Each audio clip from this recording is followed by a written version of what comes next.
On June 19th, the International Longshore and Warehouse Union decided to close all of its Pacific Coast ports for 8 hours in honor of Juneteenth, a holiday commemorating the end of slavery in the US. The protest began at ILW Local 19 Hall on East Marginal Way South and eventually made its way to Pier 46. One of the speakers at the pier was Mother Brown, a local activist advocating for the Reynolds 6. What's happening down there at Reynolds Work Release is total torture. The men are so scared. If they say they're sick, they're sent them back to prison, which they already done. Keep in mind, these men are sick, and they're men. My reason today is to get justice, to get health care for the men that are locked up. But DOC are literally lynching them right before my eyes. The rally then made its way to the Washington Department of Corrections Day Reporting Center on 4th Avenue South. A large coalition of local labor unions, as well as other progressive groups in Seattle, demanded the Department of Corrections make adequate health accommodations due to the COVID virus. The labor movement is very concerned about recent documented incidents of retaliation by DOC against fellow workers. I'm going to say that one more time. Against our fellow workers.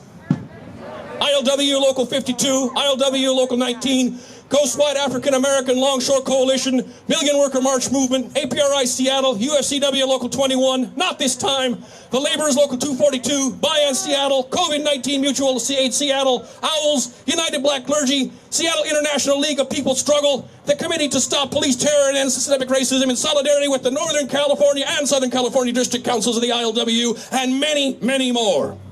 Other community members, such as Johnny Cochero and Zamzam Adem, also gave speeches.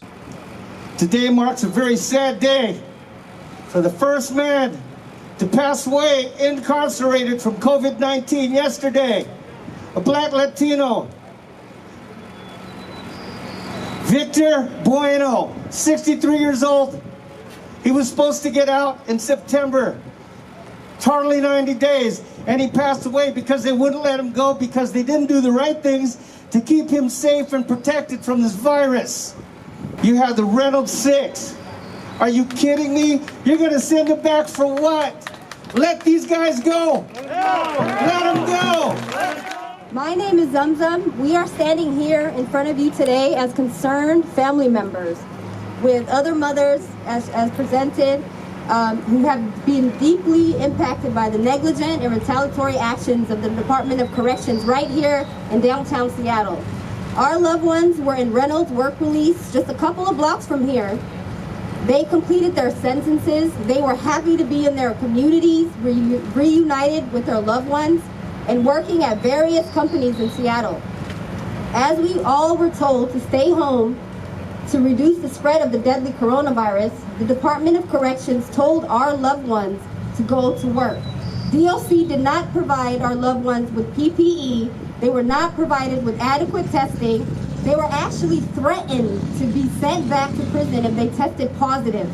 There was no way to properly social distance in the facility where 80 men were using 4 restrooms.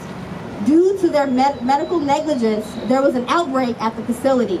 Many were showing signs of the coronavirus, including our loved ones. So what did we do?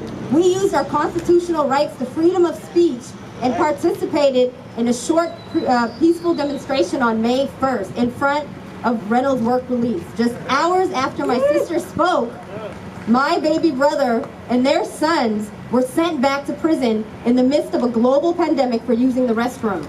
They put our loved ones in solitary confinement for days. One of the men was in there for 20 days with no change of clothes or even one shower. As concerned family members of the Reynolds 6, we want to ask you something. Do you care about Black lives? Yes. Do you believe in justice? Yes. Well, we need you to stand with us. DOC's behavior was racist and reckless. We need you to help to reach out to Governor Inslee, DOC Corrections Head Secretary Sinclair, and echo our demands for the following. 1, we are demanding accountability and the end to senseless retaliation in DOC. We need prison reform in Washington now. 2, we demand the safeguarding of due process for those in administrative hearings and all hearings. As concerned family members of the Reynolds 6, we are also demanding for safe, healthy, and humane treatment for those in DOC custody, especially during this deadly pandemic. As one of the Reynolds 6, as the loved ones of Reynolds 6, we are asking for justice. We are asking for a full investigation. We are asking for accountability. We are asking for safer conditions. We are asking for an end to the system of modern-day slavery. We want an end to mass incarceration now. Thank you for keeping your voices loud. Black Lives Matter. Justice for the Reynolds 6. Free them all.